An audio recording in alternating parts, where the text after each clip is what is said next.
এনে তোদের খাবার চলে এসেছে। এটা বান্টুনে আর এটা মোটকুনে। আরে ভাই আগের বার তো আমার কাটালা খাবার পড়েছিল, এজন্য এবার আমি আগে নেবো না। আরে এই মুটকা, তুই আজকে বাটি আগেই নে, সমস্যা নেই, আমি তোকে অনুমতি দিলাম। যাক বল্টু, আজকে ভালোই লাগলো, তুই আমাকে আজকে বাটি বেছে নিতিস। আচ্ছা ঠিক আছে, আমি এই বাটিটাই নিবো। ওরে না রে পাগল, আমি তো তোকে বোকা বানালাম। তুই যে বাটিটা নিবি আমি সেই বাটিটা তোর কাছ থেকে কেড়ে নিবো। আরে বলটা, তুই কাজটা ঠিক করলি না, তুই আমার বাটিটা কেড়ে নিছিস। তোর কপালে আজকে খারাপই আছে। দেখি আমার বাটিতে কি পড়েছে। মুটকার বাচ্চা, তোর তো আজকে ভালোই পড়েছে, তাহলে তুই এত আমাকে বকা দিচ্ছিস কেন রে? ভালো পড়েছে কি খারাপ পড়েছে তোর ক্ষতি হবে না। তোর বাটি তুই খা, আমার বাটি আমি খাচ্ছি। আমি এবার মুরগির রানগুলো খাবো, তুই তাকায় তাকায় দেখ।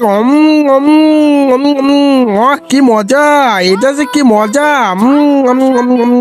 শালা পল্টু, বাবরচি যে এত সুন্দর রান্না করে, আমার শুধু খেতে ইচ্ছা করে। বাবরচির এই রান্নাটা অনেক সুন্দর, আমি খালি অনেক মজা করে খাই। চপ্পলপুরির খাবার একদম। মুটকার বাচ্চা আস্তে খা, না হলে মরলি। এবার আমার পালা, আমার বাড়িতে কি আছে সেটি দেখার আগে তুমি যদি বলতে পারো কয়জন শেফ এখানে মাংস পোড়াচ্ছে, তাহলে একটা লাইক করে কমেন্টে বলে যাও। আর যদি এই ছবিটি পছন্দ হয়ে থাকে তাহলে একটা সাবস্ক্রাইব করে যাও। আরে মুটকা, এটা কি? আমার কপালে তো শুধু আটার দলা পড়েছে, আরো এটা তো পচা। আমি এটা কিভাবে খাবো? মুটকা, আজকে আমার সাথে একদম চিটারি করলি তুই। যত করবা চালাকি তত বুঝবা চালাকি, আমার সাথে পাইতারা।